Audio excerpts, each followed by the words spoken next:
राधे राधे भक्तों, आज हम सुन रहे हैं कार्तिक महात्म अध्याय 26।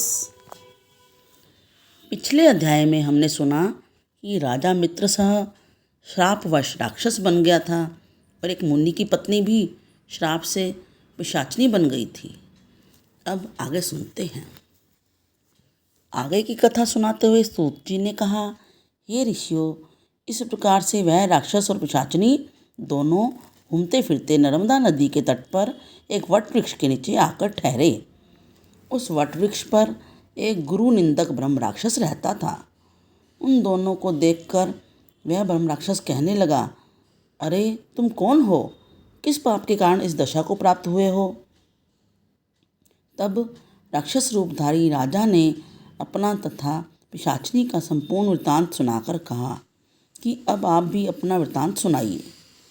ब्रह्म राक्षस ने अपना वृत्तांत सुनाते हुए कहा, हे मित्र, बहुत समय पहले मैं मगध देश में प्रवीण सोमदत्त नाम वाला ब्राह्मण था।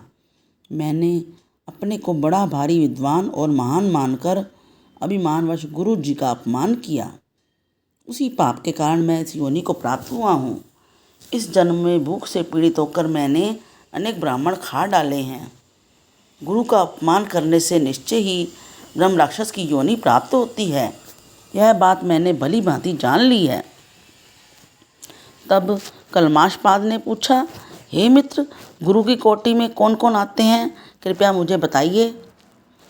ब्रह्म राक्षस ने कहा, वेदों को पढ़ाने अथवा सुनाने वाला, वेदों तथा नीति शास्त्र की व्याख्या करने वाला, वेदों के संदेह को दूर करने वाला, भय निवारण करता, अन्नदाता, शिक्षा देने वाला, बुरे कार्यों से रोकने वाला, पिता, ससुर, मामा, बड़ा भाई, गर्भ से मरण पर्यंत तक 16 संस्कार कराने वाला तथा राजा को शास्त्रों ने गुरु कहा है, इसलिए इन सब की ही वंदना करनी चाहिए।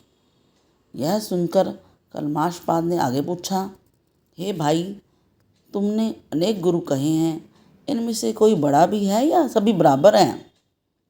ब्रह्म राक्षस ने कहा, हे मित्र, यद्यपि हम राक्षस हैं और साथ ही भूख प्यास से दुखित भी हैं, परंतु क्योंकि गुरु महिमा के वर्णन से भी कल्याण होता है, इसलिए मैं इसका वर्णन करता हूँ। सब गुरु बराबर हैं, फिर भी इस संबंध में शास्त्रों का कथन सुनो। वेद तथा मंत्रों का उपदेश करने वाला, धर्मशास्त्रों तथा पुराणों के व्याख्याता तथा उपदेशकर्ता ये विशेष गुरु माने गए हैं। इनमें से प्रमुख गुरु वह है जो देव पूजन कराए, देव पूजा का फल बताए या गुप्त मंत्र का उपदेश दे।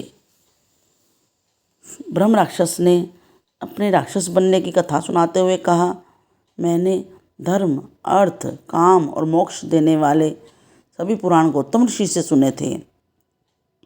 एक समय मैं शिवजी का पूजन कर रहा था कि उसी समय महर्षि गौतम वहाँ पर आ गए। मैं पूजा में ही लगा रहा और मैंने खड़े होकर उनको प्रणाम नहीं किया। तब शिवजी ने गुरु का अपमान करने के कारण मुझे ब्रह्म राक्षस बना दिया। यह कथा सुनाते हुए सूत जी ने कहा, हे ऋषियों, इस प्रकार गुरु की महिमा का वर्णन करने तथा सुनने से उन तीनों के पाप नष्ट हो गए। ठीक उसी समय उन्होंने कुछ दूर पर गर्ग मुनि को आते हुए देखा तो पिशाचिनी तथा दोनों राक्षस उन्हें अपना भोजन जानकर दोनों हाथ उठाकर उनकी ओर भागे,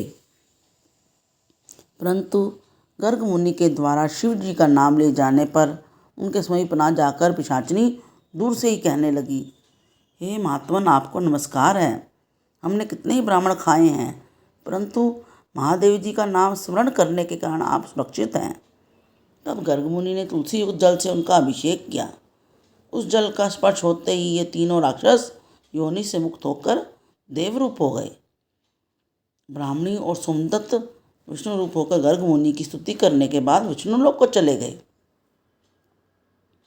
उन दोनों के वैकुंठ जाने के पश्चात श्राप मुक्त राजा कलमाशपाद सोच में पड़ गया। उसको इस प्रकार से शोक में निमग्न देखकर गुप्त रूप से सरस्वती जी बोली, हे राजन, तुम किसी प्रकार की चिंता मत करो। राज्य सुख भोगने के बाद अंत में तुम्हें भी विष्णु लोक की प्राप्ति होगी। इन वचनों को सुनकर राजा कलमाशपाद अत्यंत हर्षित हुआ। राजा ने अपने गुरु का स्मरण किया और गर्ग मुनि को प्रणाम करके गंगा जी की स्तुति की। इसके बाद राजा भगवान विष्णु का स्मरण करता हुआ काशी जी चला गया। काशी जी में 6 मास रहकर राजा गंगा जी में स्नान और विश्वनाथ महादेव के दर्शन करते हुए आनंद प्राप्त करता रहा और इसके बाद प्रसन्नतापूर्वक अपने राज्य में आया। तब गुरु जी ने उसका अभिषेक कर उसे पुनः राजा बना दिया और वह अनेक वर्षों तक राज्य करने के बाद अंत में मोक्ष को प्राप्त हुआ। इस कथा को समाप्त करते हुए सूत जी ने ऋषियों से कहा, हे मुनियों, इसमें आश्चर्य जैसी कोई बात नहीं है। भगवान का गुणगान करने पर तथा काशी का सेवन करने से मनुष्य को निश्चय ही मोक्ष की प्राप्ति होती है। तो गंगा जी में स्नान मात्र करने से ही करोड़ों जन्मों के पाप समाप्त हो जाते हैं। इति कार्तिक मातम अध्याय 26 समाप्तम। Please like, share and subscribe. हरे कृष्ण कृष्ण कृष्ण हरे हरे, हरे राम राम राम हरे हरे।